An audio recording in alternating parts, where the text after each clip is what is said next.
Hop, et nous voilà en live. Bonjour à toutes et à tous. Tac, je vais ouvrir le chat. Bonjour Romain, bonjour tout Salut le Axel. monde.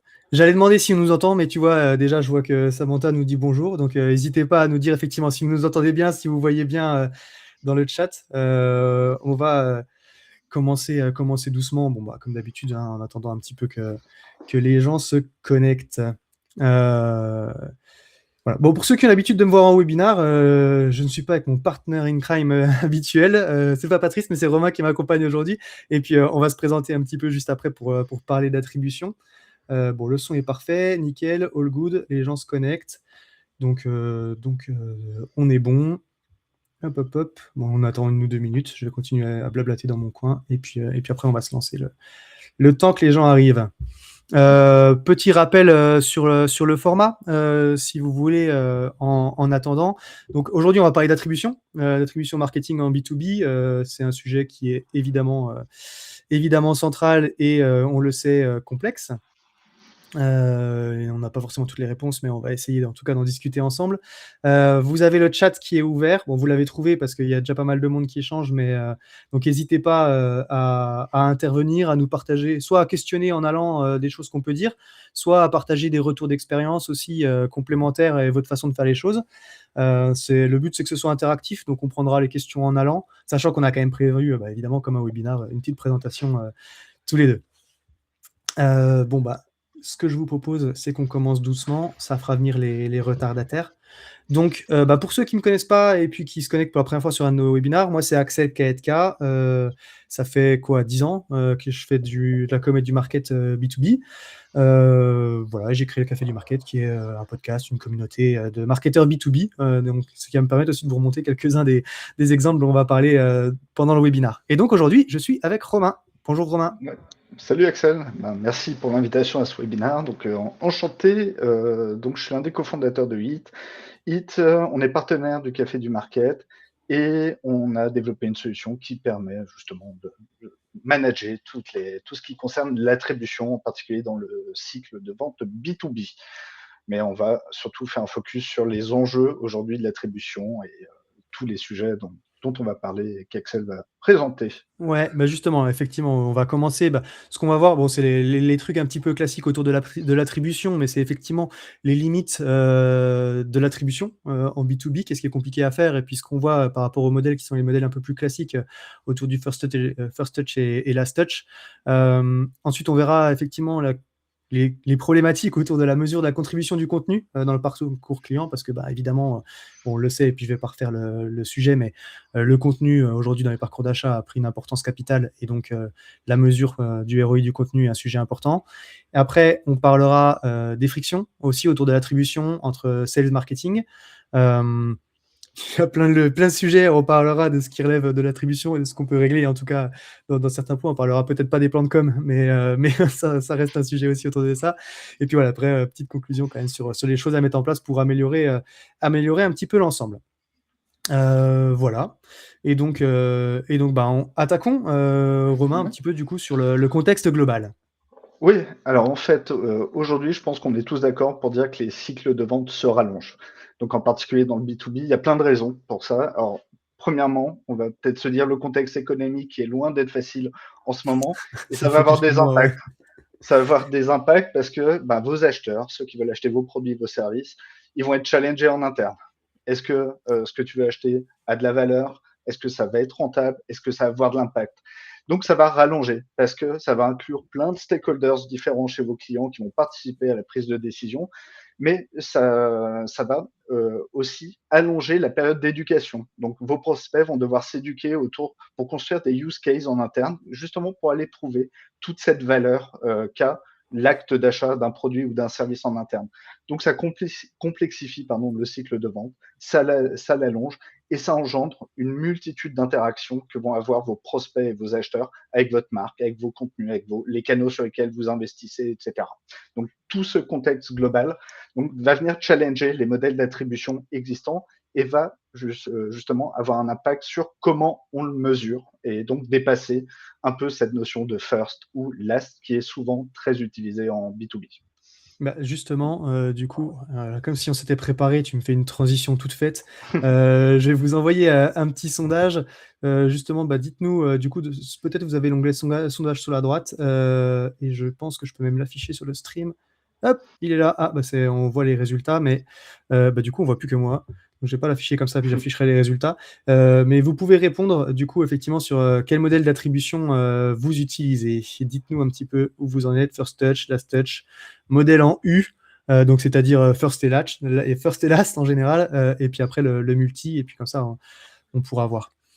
Bon, ce qui est intéressant, c'est que bah, du coup, tu vois, si je l'affiche rapidement, hop, pour que vous voyez, pour l'instant, on a une archi-dominance du modèle First Touch, un peu de modèle en U, un petit peu de Last Touch, un petit peu de multi-touch, tiens, ça c'est intéressant aussi, parce que du coup, on en parlera. Mais évidemment, enfin, ce qui est cool, c'est que du coup, ça va quand même dans le sens de ce qu'on se disait. C'est ce qu'on observe beaucoup. Les modèles principaux, en général, ceux qu'on met le plus facilement en place, c'est First Touch, Last Touch.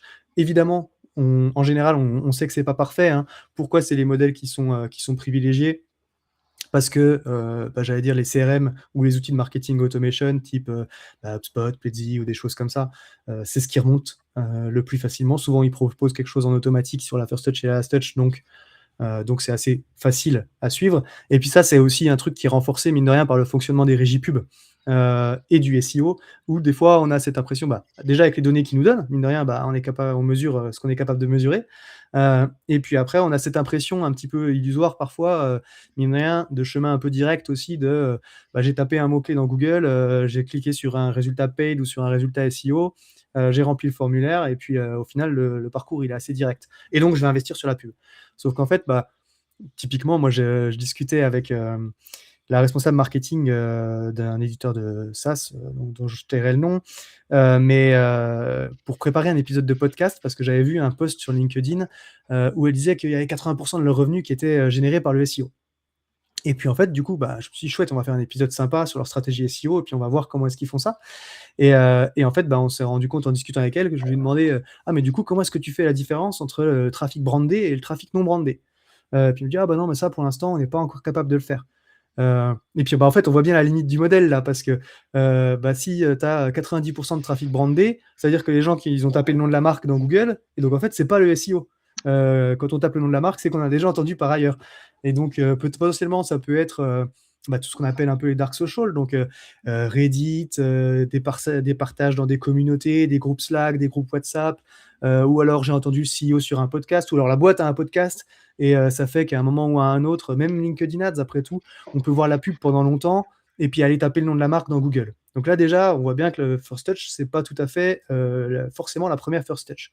Et surtout, à l'heure où les budgets marketing ils sont vachement challengés, on sous-estime ces modèles, ils sous-estiment énormément ce qui se passe en fait une fois que la personne a soumis le formulaire. C'est-à-dire en cours de cycle de vente, le marketing, bah, il continue à fonctionner, il y a du nurturing, il y a des événements physiques, il y a des retargeting aussi sur les ads, potentiellement il y a des webinars, enfin il y a plein de choses qui vont intervenir, il y a des cas clients qui peuvent être envoyés par les commerciaux, il y a plein de choses qui vont intervenir en cours de cycle de vente, qui vont contribuer en fait à l'avancée du prospect dans le pipe, et donc au revenu. Et quand on ignore tout ça avec ces modèles, bah, du coup les impacts évidemment ils sont nombreux, quoi. Les impacts, Mais- oui, ils sont nombreux, Axel, parce que déjà, pour prouver la valeur de ces investissements, la rentabilité de ces investissements, quand on imagine des parcours, par exemple, je suis venu du SEO, comme tu le dis en First Touch, mais après, je vais revenir en cliquant sur une pub Google, une pub LinkedIn, etc. Donc, mon Last Touch va évoluer. Potentiellement, je vais venir en fin de parcours via une mention sur un LLM et visiter le site avant de remplir un formulaire. Si on regarde, est-ce que ma campagne Google Ads a généré du revenu, que je regarde en first ou en last, je ne verrai pas l'impact. Pourtant, il y a eu du clic intermédiaire. Donc, le fait d'allouer le revenu à un seul touchpoint va faire qu'on va oublier un peu tous les leviers qui ont contribué dans le cycle de vente complet, justement, à la génération de revenus. Vraiment, on favorise un seul touchpoint, ce qui va un peu biaiser l'analyse et offrir une vision partielle, justement, de l'impact de chaque canal. Et l'impact final, ça sera justement quelle est la rentabilité. On ne pourra pas prouver la vraie valeur de chaque canal et de chaque campagne marketing parce qu'on n'a pas l'info. On ouais. ne connaît pas l'exposition à un canal ou à une campagne durant un cycle de vente si on est sur un tracking vraiment first to last. Bah, puis il y a effectivement et tu as 2 trucs, tu as ça, tu étais pas capable de vraiment montrer le ROI, puis au final, tu risques de prendre des mauvaises décisions aussi parce que, ben, quand tu justifies que, effectivement, ah là, on a tant par la pub, bah, du coup, on va dire: «OK, bah, tu doubles ton budget pub et puis du coup, tu vas doubler le revenu». Sauf qu'en fait, non, ta pub, elle fonctionne aussi parce que les gens, ils avaient entendu parler de ta marque. Enfin, il y a tout ce qui est la notoriété autour, mais au final, ce genre de modèle, ça contribue, je trouve, à dégrader un peu l'image de la notoriété qu'on peut avoir et puis ça minimise grandement l'impact du marketing, parce qu'il y Mm. a tout ce qu'il y a pendant le cycle de vente aussi, et toute la contribution en fait, qu'on peut apporter au travail des commerciaux qu'on voit pas et dont on parlera un petit peu après. Mais en tout cas, c'est presque nous-mêmes, on se tire une balle dans le pied quand on ignore ces trucs-là, quoi. Mm. Mais c'est pour Voilà. ça on Mmh. peut le résoudre. Alors déjà, la bonne pratique numéro un, c'est d'aller au-delà du tracking first last. Donc c'est venir traquer tous les touchpoints. Donc depuis la première visite sur le site web jusqu'à la conclusion d'une opportunité dans Salesforce, d'un deal dans HubSpot, traquer toutes les interactions marketing qu'il y aura eu durant tout le cycle de vente, le cycle de vie du prospect. Et évidemment, il faut le traquer, mais il faut l'associer aussi à la donnée de revenus. Donc, opportunité ou deal selon le CRM utilisé, voire d'autres noms d'objets. Mais c'est important que quand on regarde un élément de revenu dans son CRM, on voit l'intégralité des touchpoints marketing qui ont été, du moins, auxquels ont été exposés les prospects. Parce que le fait d'avoir tous ces touchpoints, oui, c'était Oui. parfait. Ah, merci. Le fait d'avoir tous ces touchpoints, bah justement, ça va permettre de pouvoir analyser son parcours. On va pouvoir avoir, OK, on sait que pour attirer un lead, généralement, il y a N touchpoint en amont via des canaux différents. Par contre, pour convertir ce lead qui a rempli un formulaire, le convertir en revenu, donc générer vraiment du revenu, il va nous falloir une exposition à tant d'email marketing, tant de participation à des events, tant de participation à des webinars, etc.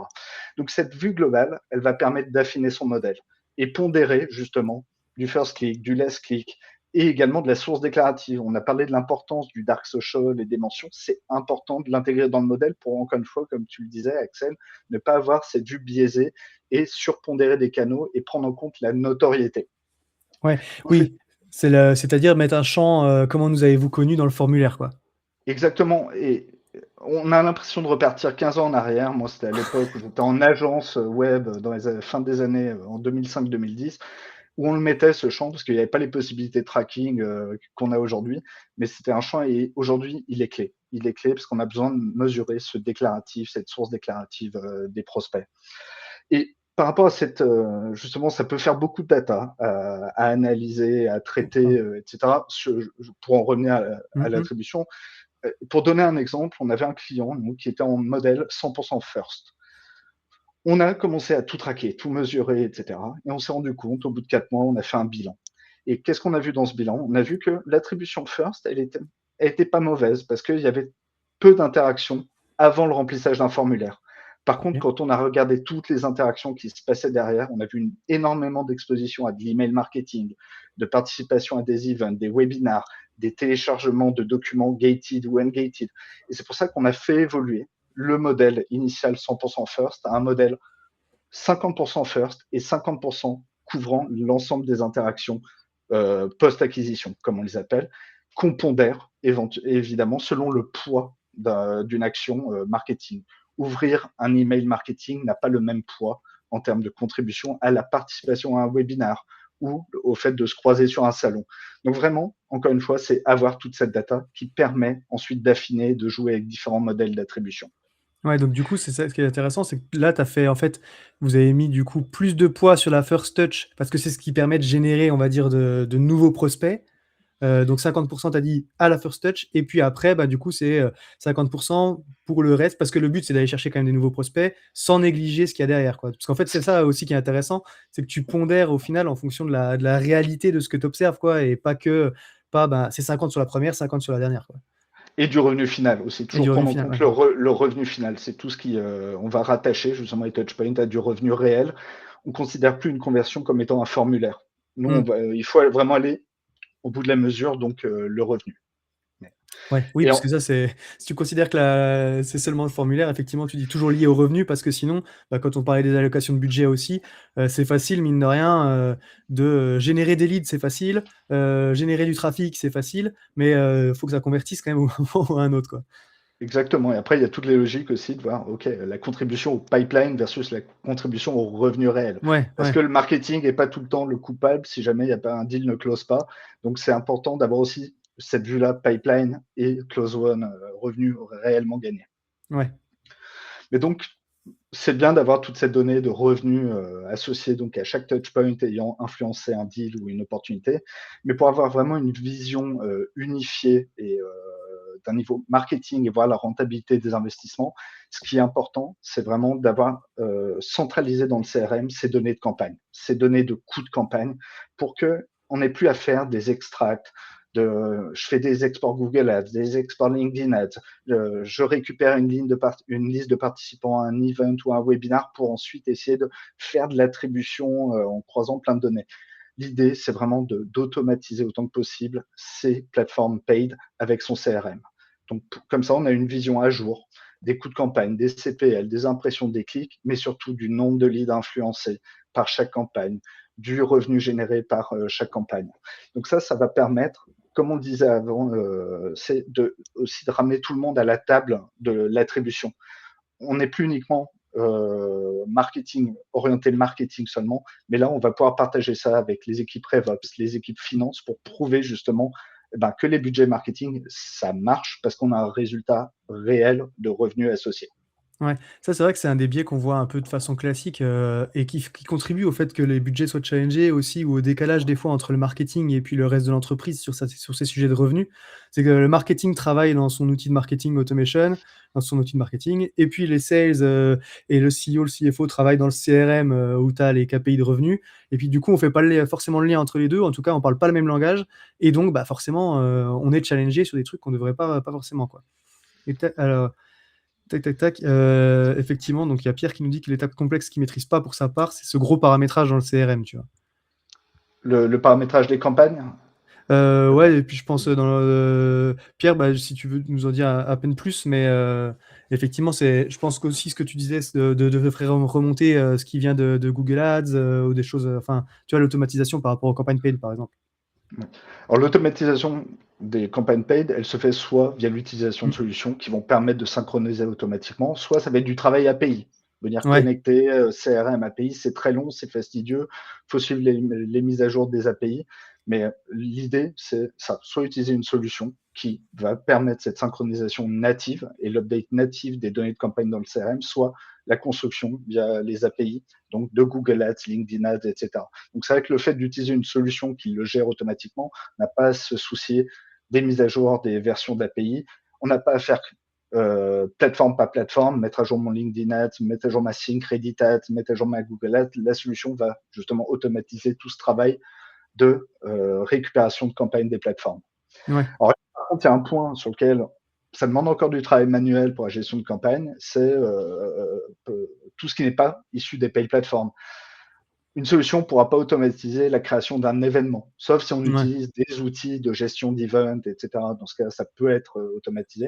Mais il y aura toujours, pour certaines campagnes, un travail. Et là, c'est une rigueur qui est vraiment nécessaire, c'est la création des campagnes et surtout l'attribution d'un coût à campagne pour mesurer son ROI. À chaque fois, ça doit être la finalité, mesurer le ROI de ma campagne. Ouais. Et du coup, ça veut dire que tu as des champs à prévoir dans ton CRM, pour tout, enfin, pour tous les types d'events. Pour les types d'event, généralement, tout ce qui sera global, ça sera le coût de l'event. La notion de typologie de campagne, elle est généralement facile à mettre en place dans les CRM via un champ picklist où on va dire, voilà, le type, ça va être du Google Ads, LinkedIn Ads ou de l'event, du webinar, etc. Ouais, Donc, en termes de structure de champ, c'est assez simple. Après, on a des différences. On va peut-être pas mesurer les mêmes métriques sur un event que sur une Google Ads, parce qu'on ne parle pas d'impression, de clics sur de l'event, mais on va vouloir venir montrer est-ce que cet event ou ce webinar a généré du net new lead, du lead qui n'existait pas dans le système, ou alors est-ce que ce webinar ou cet event a eu un impact sur des leads dormants, donc qui n'avaient pas de business associé, pas d'opportunité ou de deal, et quel est l'impact du webinar ou de l'event sur des prospects qui sont engagés actuellement. Et comme ça, on peut venir mesurer aussi l'impact justement de ce webinar, de cette campagne sur l'accélération du process de vente. Mais là, on commence à empiéter sur la notion suivante qui est le contenu, justement, parce que un webinar, c'est pour parler de contenu, et ça, je vais te laisser le présenter, Axel, parce que le contenu, c'est vaste, c'est un gros sujet, et Ouais. voilà. Ouais, la première problématique, donc effectivement, c'est ce qu'on disait, c'est cette complexité du cycle de vente et les limites, on va dire, des modèles actuels pour montrer. Donc c'est vraiment la bonne pratique, c'est ça, c'est d'essayer de voir toutes les interactions qu'il y a dans un parcours d'achat et dans une seule source de vérité, quoi. Et faire le lien avec le revenu. Le deuxième sujet, c'est qu'effectivement, on en parlait, aujourd'hui, les prospects, ils font leur parcours d'achat de plus en plus en autonomie. Et puis, il y a une époque où, effectivement, surtout en B2B, j'allais dire, faire du contenu, c'était faire du SEO et puis avoir un blog. Et donc, c'était un petit peu limité. Mais déjà, aujourd'hui, ne serait-ce qu'en termes de SEO, les choses, elles se sont quand même nettement diversifiées, hein. Quand on fait du SEO, il y a le blog, oui. Il y a des pages produits, il y a des pages par secteur d'activité. Il va y avoir des comparatifs qu'on peut faire, des pages alternatives A, des choses comme ça, ou top 10 des logiciels pour faire X, des trucs comme ça. Et puis ça, c'est SEO. Il y a évidemment tous les engagements dans les LLM qui viennent par rapport à ça et qui s'alimentent un petit peu sur ce même type de travail. Mais le contenu aujourd'hui en B2B, c'est vachement diversifié. Il va y avoir, on peut faire les webinars, évidemment. On voit beaucoup plus d'entreprises qui essaient d'investir LinkedIn, mettre en place des programmes d'employés advocacy. Donc, il y a le contenu à créer autour de LinkedIn. Il va y avoir des boîtes qui lancent des podcasts. On fait des e-books, on fait des templates, on fait des calculateurs. Enfin, on fait toutes sortes de choses en contenu qui font que la contribution du marketing au revenu et la mesure de l'impact du contenu sur un cycle de vente, elle est beaucoup plus compliquée. Typiquement, tu vois, je reviens à ce qu'on disait avant, d'en mesurer tous les touchpoints. Mais moi, j'en parlais avec des CMO quand on avait fait un summit l'année dernière en juin. Tu en as deux, je sais qu'elles faisaient comme moi, tu vois, donc les volumes de transactions gagnées, elles étaient encore assez raisonnables parce que c'était des gros paniers. Et donc, en fait, régulièrement, tous les mois ou tous les trimestres, machin, en fait, moi, je l'ai fait encore en début de semaine avec un client. On rentre dans les transactions à la main, transaction par transaction. On va les ouvrir pour essayer d'aller noter que, effectivement, ce prospect-là, il est noté first touch de tel truc. Mais en même temps, pendant la transaction, est-ce qu'elle a été ouverte, à quel moment elle a été ouverte par rapport à l'interaction? Et puis, qu'est-ce qui s'est passé en cours de transaction? Est-ce qu'elle a téléchargé tel ou tel contenu? Est-ce qu'elle a reçu tel email? Cliqué, non pas cliqué, machin, tac, tac, tac, pour essayer justement de, de dire que, oui, ok, on a généré le truc, ou alors il est venu par une campagne de prospection, mais en même temps, il y a des contenus qui ont contribué à l'avancée dans son parcours d'achat. Difficile de dire si c'est 2% ou 50% responsable de l'avancée, quoi. Mais en tout cas, c'est déjà ouvrir manuellement toutes les transactions pour aller voir ce qu'il y a dedans, quoi. Mais par contre, bon, quand on scale et puis qu'on veut monter, qu'on augmente le volume de deal, c'est moins facile, quoi. Mais ça aussi, c'est un problème de tracking, donc c'est un problème de stack, de tracking, parce qu'aujourd'hui, pour avoir de la data, on va tout mettre derrière des formulaires, parce que c'est facile à traquer, facile à mesurer, mais les comportements des acheteurs aujourd'hui, on veut plus de freins. On veut plus être confronté à des bloqueurs, surtout quand on voit justement toute l'introduction sur la durée du cycle de vente, le fait de tout faire en autonomie, d'impliquer plein de stakeholders. L'autonomie, elle est vraiment primordiale. Et comment on traque ce qui n'est pas derrière un formulaire. Par exemple, voir un live tour d'un produit a autant de valeur, voire plus, que télécharger un livre blanc. Donc c'est important aussi de régler ce problème de stack. Aujourd'hui, ça demande beaucoup de travail, comme tu le disais, manuel. Il faut rentrer deal by deal, etc., pour voir quels sont les contents qui ont été consommés durant le cycle de vente. Et par contenu, j'irai au-delà du contenu qui est derrière un formulaire. Ça serait vraiment quelles sont les pages vues, à quel moment du process, quelles sont les actions sur le site. Donc, live tour, configuration d'un ROI calculator, téléchargement d'un ungated content, etc. Donc, c'est vraiment de traquer tout ça parce que on va pouvoir prouver la rentabilité. Créer un calculateur de ROI, ça prend du temps. Hein. C'est du temps de dev, c'est du temps en interne. Donc, c'est bien de savoir qu'il a influencé justement X nombre de deals pour tant de revenus. Ça prouve la valeur qu'avait le fait d'engager cette production de contenu. Mais le dernier point en termes d'impact, c'est, après, peut-être que tu me corrigeras, Axel, on lit beaucoup les métriques d'optimisation basées sur ce qui vient de la Search Console, ce qui vient de GA4. Donc, c'est vraiment des données qui sont globales. C'est combien les personnes ayant vu cette page, ça a fait un formulaire. Et on s'arrête à l'entrée dans le système du CRM. On ne va pas voir jusqu'au bout, OK, si ces personnes qui ont consulté cette page eh ben, dans X% des cas, ça devient du revenu. Mais ça, on va le voir avec les. Alors, peut-être que tu veux Ouais, rebondir là-dessus, ou ouais, alors on mais va voir quelle bonne pratique ensuite mettre en place, mais tu as peut-être c'est clair. une. Bah, tu vois, moi, typiquement, quand, effectivement, quand tu parles de ça, d'optimisation éditoriale, moi, j'ai un client avec lequel je travaille depuis un moment. Quand j'ai commencé à bosser avec, il travaillait avec une agence SEO. Et en fait, du coup, l'agence SEO était super contente et mon client aussi, du coup, de montrer les résultats de trafic, tu vois, sur lesquels, ah bah ouais, en fait, on a publié tant de trucs, on est bien positionné sur tel mot-clé, et puis en fait, on génère énormément de trafic, quoi. Et puis après, donc moi, quand j'ai voulu rentrer dans le détail, euh, je me suis rendu compte qu'en fait, ce trafic qui était généré par le blog, il amenait jamais de lead. Et en fait, parce que du coup, derrière, ça m'a permis de revenir sur la stratégie éditoriale et de challenger un petit peu ça. C'est qu'en fait, les mots-clés sur lesquels ils avaient voulu se positionner, c'était des mots-clés à fort volume, mais à très faible intention d'achat. Et donc, on a retravaillé la stratégie de contenu pour essayer d'aller se positionner sur des mots-clés qui sont beaucoup plus proches de l'acte d'achat, qui étaient plus liés au métier et aux problématiques. Et au final, bah, du coup, derrière, on a commencé à générer des leads et du business. C'est ça surtout, parce que générer des leads, c'est possible, mais générer aussi du business par le blog, quoi. Et donc, bon, bref, on voit bien comment l'attribution et la mesure de ces trucs-là, ça peut aussi influencer du coup la stratégie éditoriale. Et c'est pour ça que j'allais dire, mesurer l'impact du contenu sur le revenu et en fait mesurer aussi, du coup, effectivement, ça permet de revenir en arrière sur la pertinence de ta stratégie édito et des contenus à créer, quoi. Exactement, et plus on donne de data basée sur de la conversion réelle. Alors, j'ai un client par le passé qui utilisait un terme compter les bâtons. Il en avait marre de compter les bâtons, qui était compter des formulaires. Il voulait aller Ouais. l'étape d'après, qui est le revenu et qui est la clé en fait pour prendre des bonnes justement des bonnes décisions et des bonnes Ouais. stratégies. Mm. Mais et donc on en revient toujours au même, hein, comme le point d'avant, c'est il faut traquer. Il faut traquer dans le CRM justement tous les contenus qui ont été consommés par un prospect, avec quel contenu il s'est engagé. Donc la visite de page, l'action sur le site, les engagements hors site comme les likes sur les posts LinkedIn, les participations participation au webinaire, etc. Donc, encore une fois, il faut traquer et connecter aux revenus pour voir justement l'impact sur le business de chaque contenu. Ensuite, la bonne pratique, c'est, comme on le disait à l'instant, Axel, c'est de se baser sur les conversions réelles pour aider à piloter sa stratégie éditoriale. Par exemple, si on voit, donc là, c'est le slide.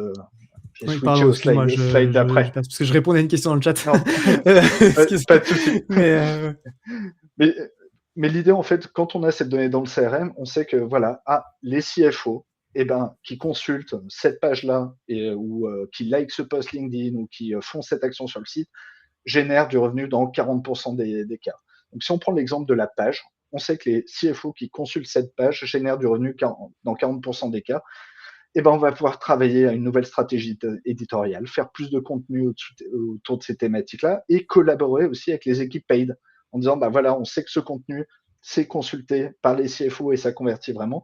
Allons chercher sur LinkedIn en faisant du targeting ciblé autour d'un contenu spécifique et d'une cible métier spécifique, activer justement ces messages-là dans une stratégie dédiée à un persona avec un contenu quand on sait que ça fonctionne réellement basé, encore une fois, sur le revenu et non pas sur des formes complétées. Et tu vois, justement, comment est-ce que tu fais remonter? Parce que c'est vrai que enfin, ça, en théorie, effectivement, c'est bien de pouvoir mesurer ça. Tu vois, on parlait effectivement d'ouvrir les transactions à la main, et depuis LinkedIn, c'est pareil. Ça passe par travail manuel, d'essayer d'aller remonter. C'est quoi les posts, c'est quoi les. Alors, c'est soit du travail, encore une fois, travail manuel, donc export data, soit export data via CSV quand disponible dans la plateforme, soit Ouais. connexion par API, soit une solution qui va gérer ça en natif. Donc, les Ok. solutions qui vont remonter automatiquement les touchpoints de content dans le CRM. Ouais, c'est vrai que du coup, ouais, soit tu as des Zapier, soit tu te débrouilles avec les API, des outils pour te connecter, soit effectivement, bon, tu as des outils dédiés. Ok. Mm.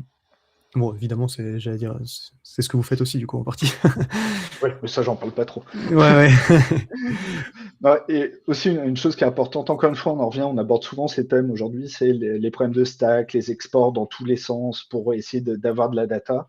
Et on sait que pour regarder la performance du contenu aujourd'hui, pour les responsables, alors là, je vais peut-être faire un focus aussi beaucoup sur le SEO. La Search Console est super importante. Les Search Queries, donc quelles sont les requêtes tapées par les clients, tout ça, c'est très important. Mais pour boucler la boucle entre on mesure quel contenu a un impact sur le revenu réel offline, on prend une décision de création de contenu ou d'optimisation éditoriale, l'important c'est de voir l'impact justement qu'a cette optimisation sur le revenu dans le CRM au fil du temps. Donc le CRM va permettre de synchroniser justement des plateformes comme Google Search Console, Google Ads avec les Search Queries pour dire ok, le fait d'augmenter le ranking de 3 places a généré X% de leads en plus, a généré 40% de revenus supplémentaires. Donc vraiment, encore une fois, source de vérité, la donnée de revenus, la donnée de parcours est dans le CRM. On va venir l'enrichir avec toutes ces données de touchpoint, marketing digitaux, content. Ouais, oui, parce qu'au final, c'est vrai que la façon dont tu le présentes, on le voit, l'attribution, c'est un moyen de justifier l'impact, de mesurer l'impact des actions marketing.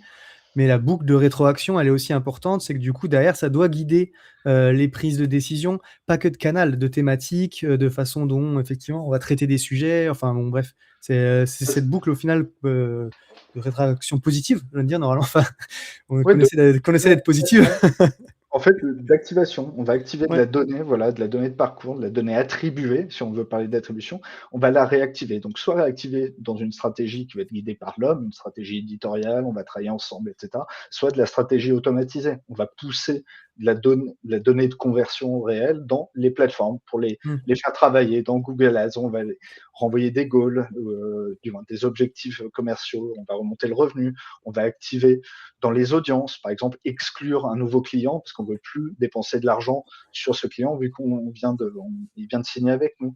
Ou alors activer dans des audiences pour faire de l'upsell. Il y a plein de scénarios d'usage, mais encore une fois, avoir cette data justement dans le CRM pour la réactiver basée sur le revenu. J'insiste beaucoup sur le revenu réel versus le formulaire et le comptage de bâtons cher à Ouais, mais mon tu vois, client. et je reviens, là, du coup, c'est vachement intéressant ce que tu dis parce que, tu vois, moi, typiquement, ça, c'est un truc que je fais pour avoir des audiences un peu lookalike, quoi, où tu remontes tes clients signés, effectivement, dans Google Ads notamment, et dans LinkedIn aussi.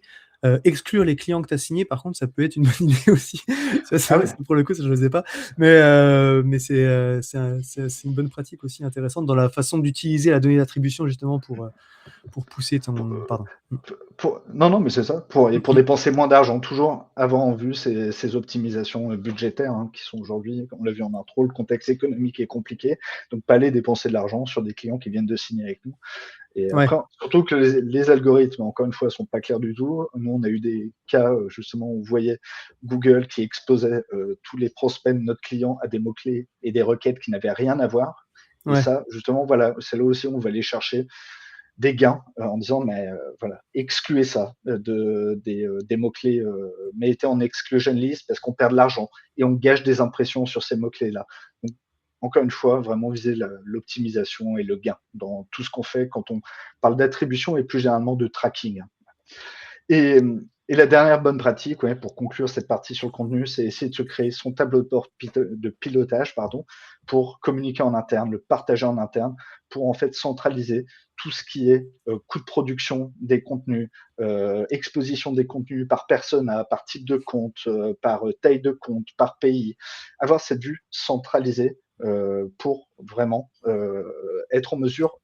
Alors, j'aime pas le terme justifié, mais on sait que le SEO, tout le monde croit que ça coûte rien, c'est juste des blogs à faire. En plus, c'est simple avec l'AI, on peut générer.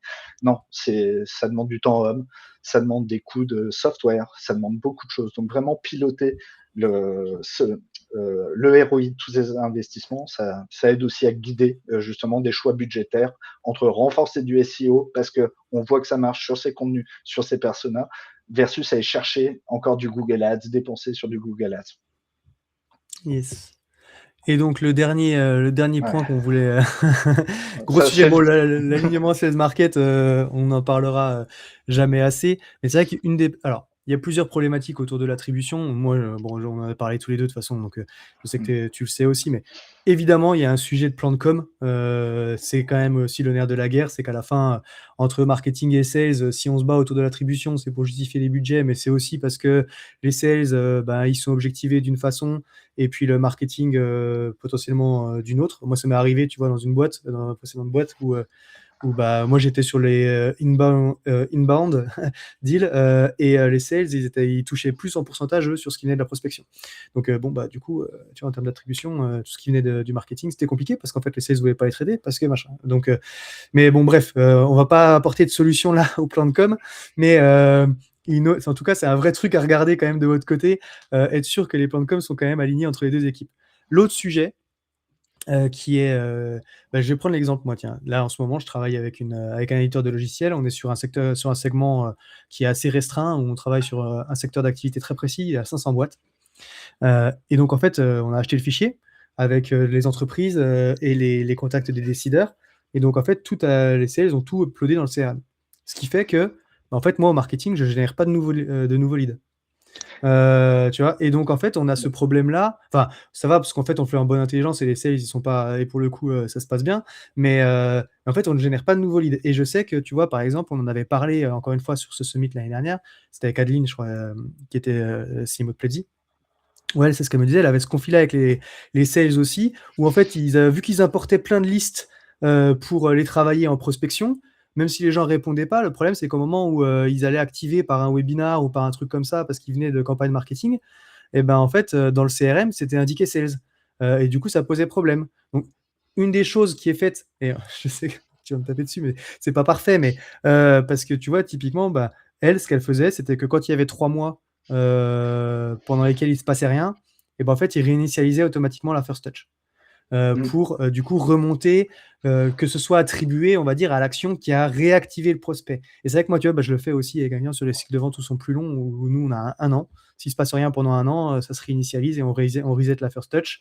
Voilà, ça peut être 6 mois, ça peut être 3 mois. Je sais qu'en fait, pour en discuter aussi avec d'autres des marketeurs régulièrement, on n'est pas les seuls à faire ça, quoi. Mais en tout cas, tout Ah ça, non, mais ça, je l'ai connu aussi. Moi, j'ai une vie antérieure où j'étais consultant Salesforce, donc j'ai ouais, eu cette problématique de on fait du refresh, etc. à J plus jour. Et ouais, en fait, pour répondre à des problématiques de CRO qui étaient, voilà, j'ai du budget additionnel, est-ce que j'embauche des sales ou est-ce que je fais du marketing? Parce qu'il y avait justement cette boîte noire de l'attribution sales marketing. Et en fait, on l'a vu, c'est lié à un conflit. C'est un conflit dans l'exemple, dans la slide précédente, on voyait que typiquement, si les équipes RevOps, elles vont, ou les équipes commerciales, elles vont utiliser des outils comme Cognism, Apollo, ZoomInfo, n'importe ouais. quelle base de données pour loader le CRM, vraiment surchargé avec tout plein de comptes.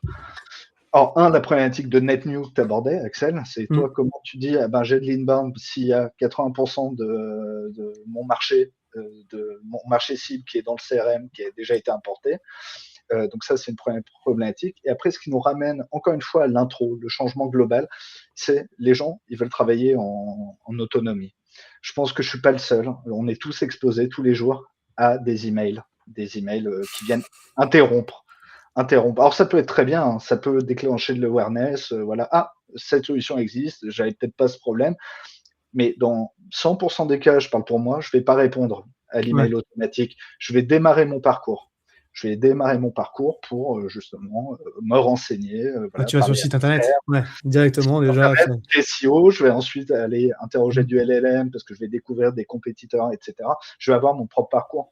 Mais pendant ce temps-là, et ça on le verra après, parce qu'il y a des scénarios, en fait, les équipes sales et marketing travaillent en silo. Parce que les bons signaux, donc c'est le bon signal, c'est si le SDR qui m'a envoyé un email automatisé, eh ben, il devrait travailler main dans la main avec le marketing. C'est j'ai démarré ma séquence avec ce prospect, il est vraiment dans la liste de comptes clés. Eh ben, démarre une séquence de je pousse de la pub sur Google Ads sur cette personne, active des leviers marketing sur ce contact parce qu'il est dans ma cible. Mais le plus important, encore une fois, c'est de tracer, mesurer les touch points. Donc, tracer nombre de fois, le nombre d'emails qui ont été envoyés par des séquences d'outbound via Outreach, Lemlist, encore une fois, peu importe. Traquer les calls, traquer les pings LinkedIn, les ajouts LinkedIn, mais l'inscrire dans une vue globale qui sera action sales, action marketing, action marketing contenu ou action marketing visite de site, etc. Vraiment, c'est avoir cette vue globale. Et le fait d'avoir cette data dans le CRM, ça réglera pas le problème de commission, parce que ça, c'est vraiment en boîte, mais on aura une vue globale. On aura une vue globale. Si on regarde au niveau d'un deal, par exemple, on verra combien d'interactions sales, combien d'interactions marketing il nous faut de bout en bout. Donc, combien d'interactions marketing pour générer du lead, combien d'actions sales et marketing pour convertir un lead, et enfin, combien d'actions sales et marketing pour closer du revenu. Donc, si on Ouais. regarde rapidement la slide suivante, c'est là où on Ouais. le verra, par exemple. On verra pour voilà, un deal, une opportunité, ça nécessite tant de touchpoint sales, tant de touchpoint marketing. Et encore une fois, vu qu'on l'idée c'est d'optimiser ses coûts d'acquisition toujours avec cette logique de gain, on a les touchpoint marketing, on sait combien ils valent, vu qu'on a nos données de campagne qui sont disponibles dans le CRM. On sait qu'un meeting fait par un SDR, ça vaut tant par heure, etc. Donc, on aura vraiment une vue globale de tout le cycle sales marketing d'un point de vue nombre de touchpoints et coût des touchpoints. Et quand on... Ouais, pardon, tu veux... Ouais, non, mais pardon, je te coupe parce que je rebondissais, tu vois, mais c'est vrai que dans les bonnes pratiques, ça, en fait, c'est ce que tu dis, c'est cette histoire de silo, mais déjà d'intégrer les touchpoint sales dans la vision, parce que souvent, nous, bah, effectivement, en market, on va aller regarder les touchpoint marketing. C'est ce que je disais, quand tu rentres dans les transactions, tu mesures un peu bah, tu vois, typiquement, je me rends compte qu'en début de semaine, c'est ce que j'ai fait, mais tu regardes les interactions marketing, les contenus, les emails, les machins. Au milieu, j'ai vu qu'il y avait des sollicitations sales dedans et je les ai pas notées. Tu vois, Ouais, ce webinaire, il servira à tout le monde. c'est silo. Mais Toujours... c'est ça. Et de plus en plus, tu vois, je faisais un épisode de podcast l'année dernière, justement, avec. Alors, le sujet, c'était comment est-ce qu'on faisait pour augmenter le passage des taux de conversion de MQL à SQL, tu vois, et du coup, de lead à opportunité, en fait. Et lui, du coup, le CMO qui était là me confiait que, en fait, lui, il avait récupéré au sein de l'organisation de l'équipe marketing tout ce qui était BDR et SDR, tu vois. Donc, en fait, soit les gens qui traitent les inbound leads, soit les gens qui font le cold call même. En fait, il a tout Ouais. récupéré dans l'équipe marketing pour dire les sales, ils s'occupent vraiment de la transaction, tu vois, et on va tout leur qualifier avant. Mais comme ça, au moins, il a intégré un peu toutes les actions par rapport à ça pour qu'il n'y ait plus cette question de qui a généré la première aussi interaction, quoi. Ça pourrait être le sujet d'un webinaire à part entière. Carrément. Vraiment. Sur l'internalisation justement des SDR par les équipes marketing. Ouais, mais tu vois, c'est un truc qu'on voit de plus en plus, je trouve, moi. Et tu vois, bon, et Alexandre, il dit pour supprimer les silos, il faut supprimer les primes individuelles et mettre des packages collectifs, market sales. Mais ça, enfin, sur les plans de com, effectivement, c'est une piste. Objectiver tout le monde. Bah, on parlait aussi de faire le lien avec le revenu. Objectiver tout le monde sur le revenu aussi. Mais ça a d'autres biais parce que des fois, ça crée des conflits. Parce que le marketing, il peut pas être responsable entièrement du revenu parce que bah, la performance commerciale. Enfin, tu peux générer des très bons leads et des prospects prêts à acheter.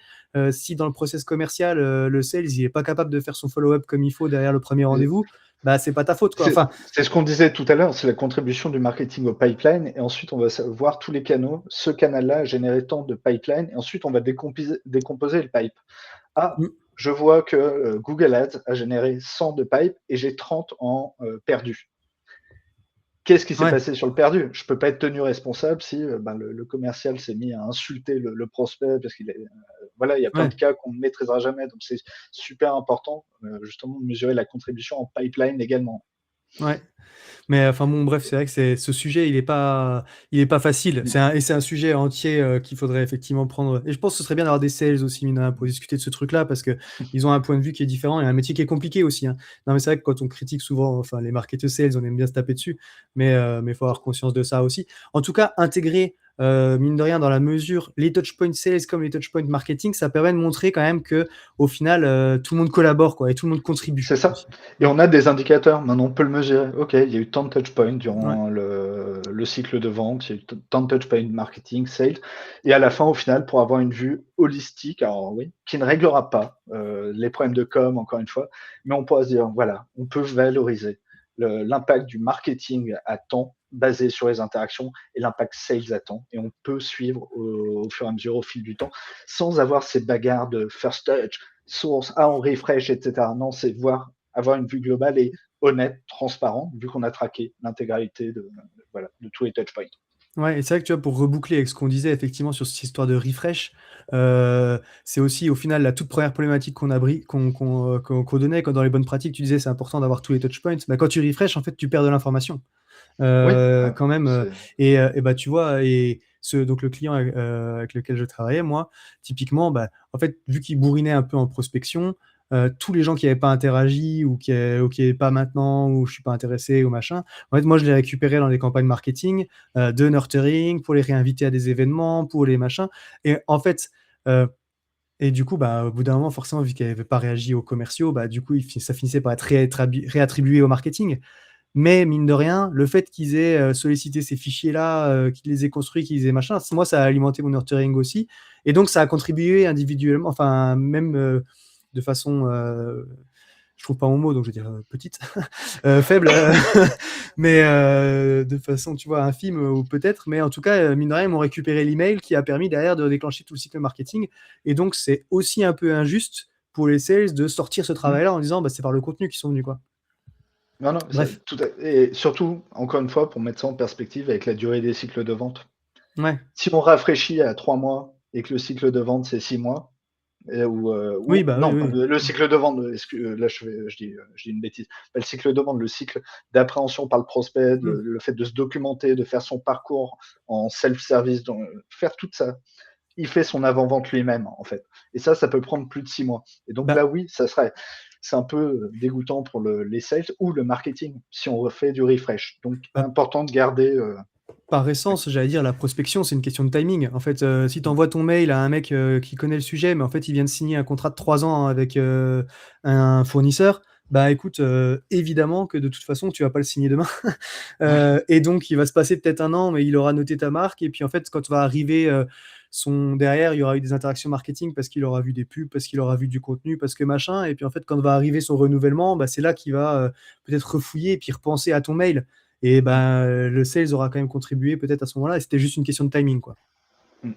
Enfin, voilà. C'est la particularité du B2B, mais ça, de toute façon, c'est un sujet C'est- qu'on n'aura jamais fini de travailler. Donc voilà, donc on arrive au bout et je pense qu'on l'aura ressenti dans les 3 différentes, justement, sections qu'on a essayé d'aborder. Il faut traquer. Il faut traquer et centraliser dans le CRM. Donc il faut traquer tous les touchpoints marketing, donc d'un point de vue vraiment tout ce qui est plutôt paid ou canaux digitaux, SEO, social organique, AI, etc.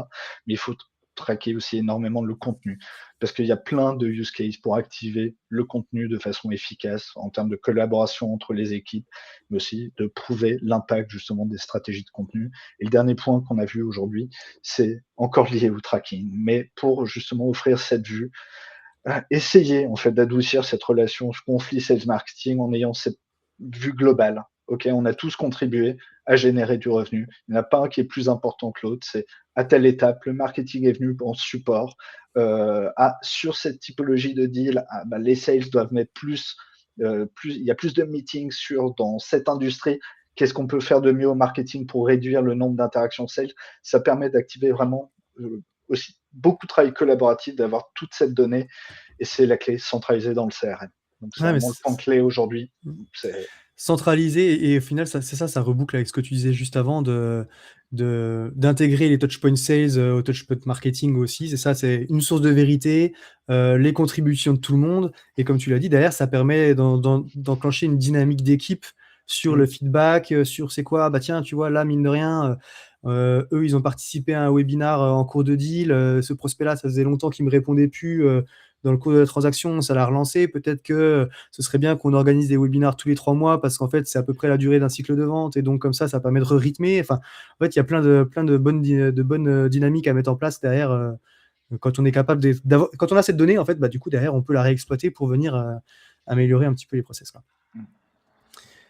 Voilà un petit peu sur ce qu'on voulait retenir de ce webinaire. On est au bout de ce qu'on voulait dire et on a dit plein de choses. Enfin, on a parlé beaucoup. Si vous avez des questions, bon, on a essayé de les traiter un petit peu en allant, mais n'hésitez pas à revenir dans le chat pour nous dire aussi ce que vous en avez, enfin, si ça vous fait réagir. J'ai des questions, mais potentiellement, ça peut être des remarques sur vous, comment vous faites aussi, des retours d'expérience. Voilà, n'hésitez pas à nous dire. Et sinon, j'allais dire aussi potentiellement si vous avez des problématiques particulières liées à l'attribution ou au sujet qu'on a évoqué que vous aimeriez qu'on traite à une autre occasion, ça peut aussi être le moment de nous le signaler, quoi. Je regarde s'il y a des questions auxquelles j'ai pas répondu, mais ouais, tu vois, je vois, on nous parlait d'outils. Alors déjà, j'ai envie de te dire, est-ce qu'il y a des CRM? Alors c'est difficile la question parce que les budgets sont pas forcément tous les mêmes selon les CRM, mais toi, forcément, du coup, tu as un bon œil sur qu'est-ce qui se fait en termes de CRM. Est-ce qu'il y a des CRM qui sont plus efficaces que d'autres ou plus faciles que d'autres pour gérer cette donnée-là? Parce que c'est quand même un sacré bordel. Bon, je serais toujours un peu biaisé là-dessus parce que je viens du monde Salesforce. On a bâti, on a construit pour être une application native embarquée dans Salesforce, Ouais, justement pour enlever tous les freins. On fonctionne également avec HubSpot. Moi, je dirais que tout est lié en fait au process, au process actuel. Il y a des outils qui auront des limitations. Moi, j'ai fait aussi pas mal de HubSpot. Il y a des limitations techniques quand on veut arriver à un certain niveau d'automatisation et quand on travaille avec plein d'équipes différentes et qu'il y a des énormes flows à mettre en place avec des synchronisations, avec des outils tiers, etc. Il y a des solutions plus robustes que d'autres. Je pense que c'est vraiment aussi quel est le point d'entrée. Moi, je remarque ça dans le marché Salesforce HubSpot. Le marketing est beaucoup plus impliqué dans le choix d'un CRM quand il y a HubSpot. Parce que HubSpot était là pour gérer le marketing en amont et qu'il y avait un pipe drive, voire pas de CRM, etc. Par contre, des équipes vraiment sales-led, elles iront toujours plus vers un Salesforce. Après, c'est que mon avis, j'ai pas une connaissance marché justement sur les choix de ouais. CRM, selon les typologies. Mais c'est vrai que d'un point de vue ensuite infrastructure, on sait que les gros, ça sera toujours plus simple parce que écosystème technique beaucoup plus ouvert. Et quand je dis les gros, là je parle par exemple du Salesforce versus HubSpot. Avec l'expérience qu'on a, le fait de créer des applications pour ces deux environnements, sans mentir, sans vouloir parler à la place de notre CTO, c'est beaucoup plus simple dans un Salesforce d'automatiser toutes sortes de choses. Ouais, oui, après c'est vrai que, ça me permet de rebondir avec, ce que disait Noëlla, il y a des stacks idéales en fonction de la complexité de Mm. l'organisation, et du coup de la taille et des budgets que tu es capable de mettre, quoi. C'est ça. Si on a trois commerciaux, mais on a beaucoup de marketing, un gros budget, etc., ça sert à rien d'aller dépenser plusieurs milliers dans des licences CRM. Et après, encore une fois, ça pourrait être un sujet. Je pense qu'on est au devant de plein de modifications d'usage CRM. Là, on a vu récemment comment un marché HubSpot et Salesforce en bourse pouvaient chuter parce que un outil d'AI commençait Mmh. à lancer des petits outils dans son coin. Donc, ce marché, il va changer dans les années à venir, de toute façon. Ouais, et tu vois, c'est vrai que là, du coup, ce que disait Noëlla, c'est ça, est-ce que tu as des bonnes pratiques, c'est un peu tout ce qu'on a essayé de partager pendant le webinaire, de tracking quand on n'a pas forcément, beaucoup de budget dédié, à des outils, quoi? En termes de tracking, alors, tracking global, Bah, en fait, comme ça, c'est oui, c'est sa problématique, c'est petite start-up, pas énorme budget, tu vois? Est-ce que du coup, bon, dans les outils, tu es obligé de faire des choix, tu vois? Donc c'est quoi un petit peu j'allais dire les étapes, tu vois, pour monter en charge peut-être, dans le tracking, quoi? alors déjà démarrer, tout dépend de l'outil utilisé à date, pas aller sur une machinerie. Déjà, avoir un tracking propre digital. Ouais. Tracking propre digital et démarrer par le digital, hein, être sûr que les sources, ça marche bien, etc. Démarrer avec ces modèles first last qui vont couvrir les besoins quand on est en début et là, je, je pense que ça fera le job pour tout le début, tout le lancement de l'activité. Déjà voir ce qui arrive en entrée, parce que quand on crée une startup, etc., on veut voir surtout le first touch, pardon. Ouais. Qu'est-ce qui vient, ok, qu'est-ce qui génère vraiment. On est frileux, et ça je vais parler par expérience, on est frileux de dépenser un peu tant qu'on ne peut pas prouver. Mais le jour où on peut prouver, ah ok, on a eu tant de first click en SIA, ça rassure. Et ensuite, ça ouvre vers d'autres possibilités d'étudier les parcours plus avancés. Mais je pense que quand on démarre, déjà bien traquer le first et le last, c'est un très bon début avec ce fameux champ, et j'insiste, comment avez-vous entendu parler de nous? Ouais. Oui, C'est c'est vrai que ça ouvre les chakras du first po c'est un le comment vous avez entendu parler de nous, c'est un premier pas déjà pour compléter la first touch, sur tout ce qui est dark social et tout, donc ça permet déjà de remonter en amont, c'est le truc un peu facile à mettre en place, quoi. C'est super simple et ça, on peut limite l'exclure, le traiter pas comme un first touch, mais dire c'est du self-reported, c'est de la self-attribution et ça, c'est un vraiment, on pourra lui attribuer dans le futur un pourcentage de revenus spécifique, mais déjà, si on a first, last et comment avez-vous entendu parler de nous quand on démarre, c'est déjà une bonne base pour mesurer. Pour Ouais. et encore une fois, l'autre point super important, c'est le revenu, le revenu, le revenu. Ne pas mesurer tant de formulaires complétés, c'est tout ce qui se passe après c'est là où est la valeur en fait. Yes. Je vois Anissa qui m'interroge du coup sur les outils de marketing automation pour concurrencer Pledzi, que moi je connais bien.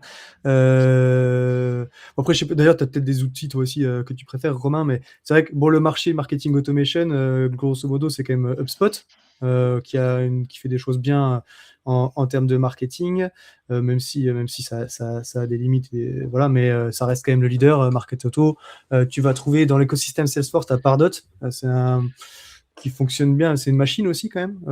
Pardot, oui, alors Pardot qui est très présent, oui, chez les Ouais. clients Salesforce, mais les clients Salesforce, ça les empêche Alors, pas d'avoir HubSpot, HubSpot, ouais. marketing. On a beaucoup de clients qui ont ces double stack. Mais après, pour le choix ça, j'ai souvent la discussion avec nos clients parce qu'il y en a plein qui veulent dire, bah, on arrête l'outil de marketing automation parce que c'est un coût.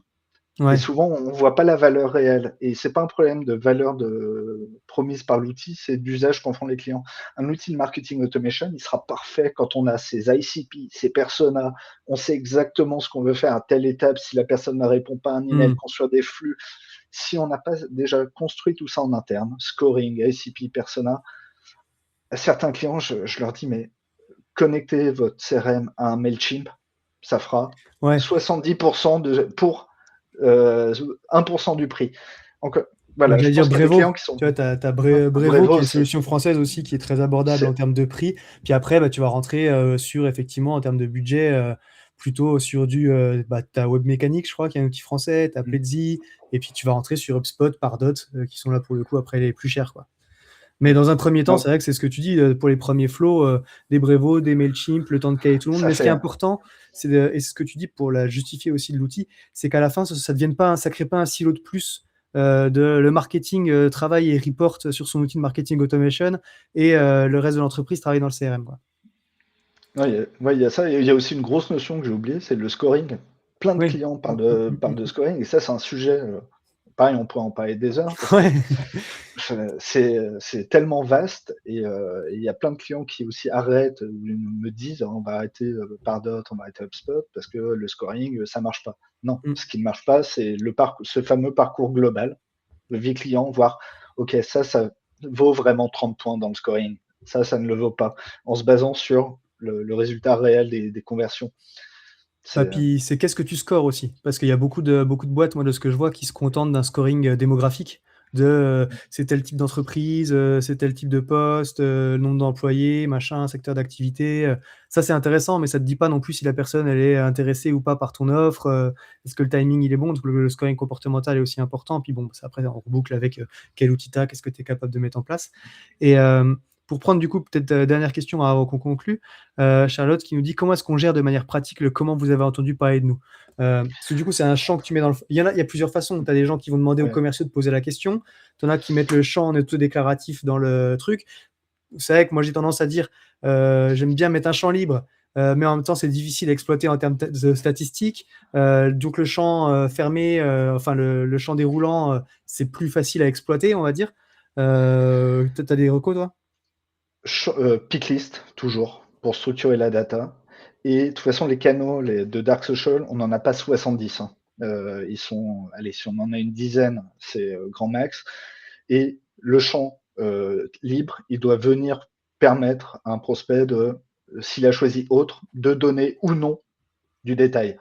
Et par contre, c'est super point sur la validation par un sales. Hmm. C'est très important. Alors, c'est important déjà pour être sûr, mais c'est important pour apporter de la granularité. Parce que si un Ouais. prospect choisit podcast, Podcast. qu'est-ce que Ouais. va pouvoir faire Sales?